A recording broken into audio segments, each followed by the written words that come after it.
kasus Rempang.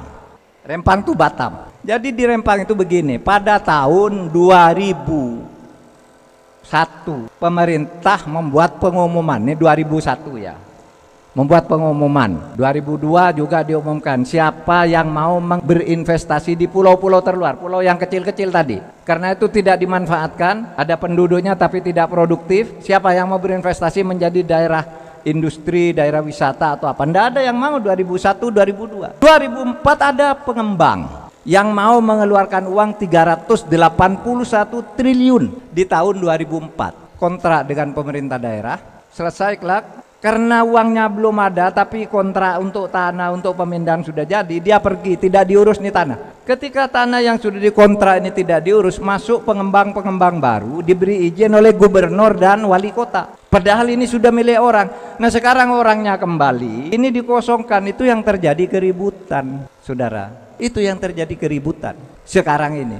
Yang ribut siapa? Bukan orang Rempangnya. Orang Rempang itu coba di sebuah pulau terpencil, tidak ada kehidupan ekonomi, oleh pemerintah diganti satu orang diberi tanah 500 meter persegi, ditambah rumah ukuran 45, ditambah uang tunggu selama rumah dibangun 1.200.000, ditambah uang sewa rumah sebelum rumahnya jadi 1.200.000 sebulan. Itu penduduknya dapat terima. Ini yang dari luar ini yang demo-demo ini. Nah itu yang kita selesaikan, itu yang kita jelaskan kepada masyarakat. Nah yang masalah sekarang itu apa? Itu kan penduduk tempatan, orang yang lahir dan beranak pinak di sana.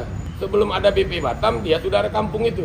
Maka konsep relokasi dan memindahkan orang itu kan menjadi tidak tepat. Tidak sama dengan pembebasan ruli di kota Batam. Kenapa? Karena pembebasan ruli di kota Batam, HPL-nya memang ada di BP Batam, hak pengelolaan lahan. Pertanyaannya Rempang Galang, kapan HPL-nya diberikan? Dan perubahan status hutan lindung dan segala macam. Dibanding dengan keberadaan kampung-kampung tua itu.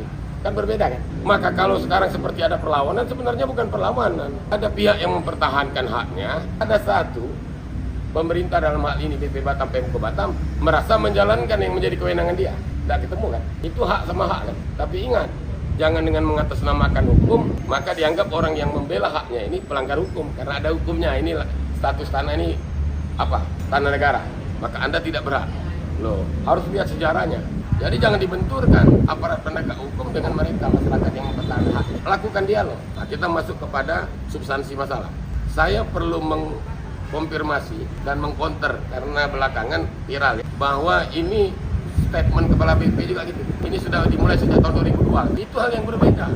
Saya menjabat Ketua DPRD tahun 2000-2004. Pak Suryo, Pak Nabil, Pak Arsulaiman pimpinannya, wali kotanya Kadir. Tidak sama dengan yang ini. Ini kan seolah-olah sama nih. Seakan-akan yang ini hanya meneruskan. Berbeda. Silakan dibuka. Tahun 2000-2004 saya Ketua DPR dan sekitar tahun 2000-2003 dilakukanlah kerjasama OU antara BP Batam dengan Pemko Batam, dia berdua dalam hal ini pihak pemerintah dengan PT MEK itu. DPRD memberi rekomendasi. Apa isi rekomendasi? Merekomendasikan untuk dibukanya investasi di sana dengan landasan perda, namanya Perda Pariwisata. Lebih populer disebut kawasan wisata terpadu eksklusif dalam rangka memindahkan semua kegiatan-kegiatan malam, aktivitas malam di Kota Batam ke pulau tertentu, yaitu Rempang. Rempang ya, tidak ada Rempang Galang ya.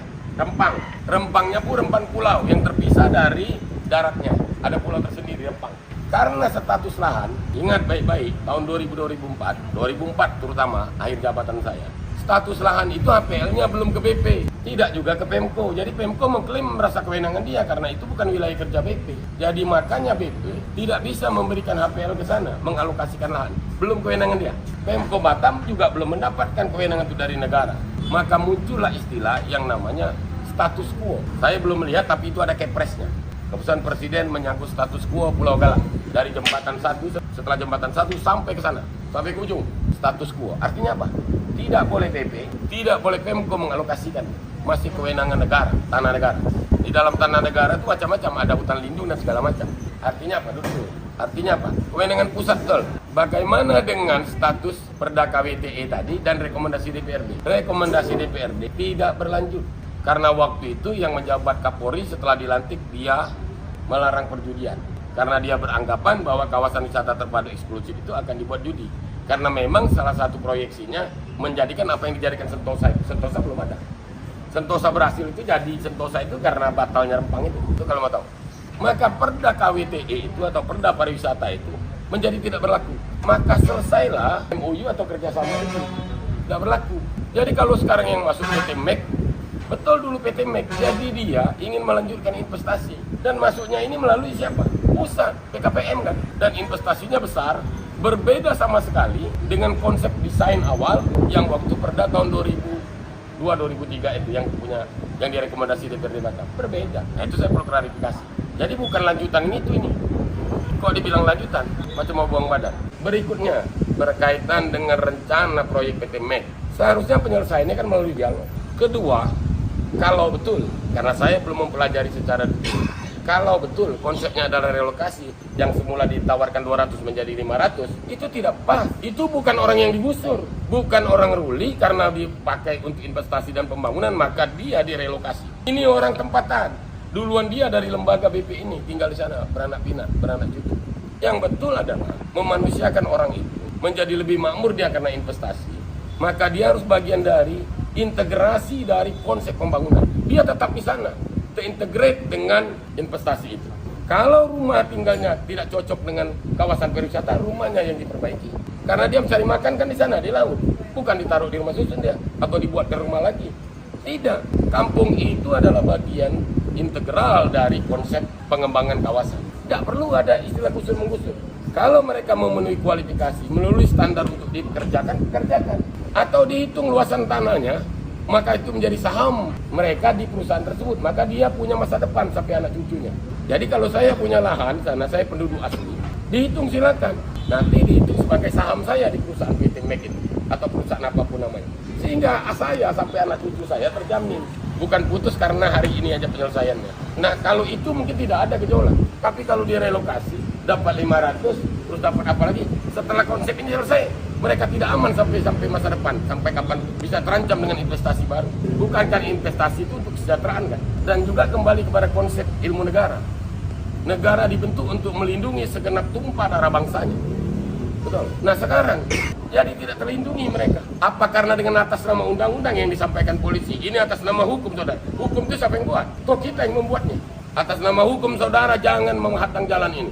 Menghadang jalan itu terjadi apa? Ada sebab kan? Sebabnya adalah BP Batam mau melakukan pengukuran.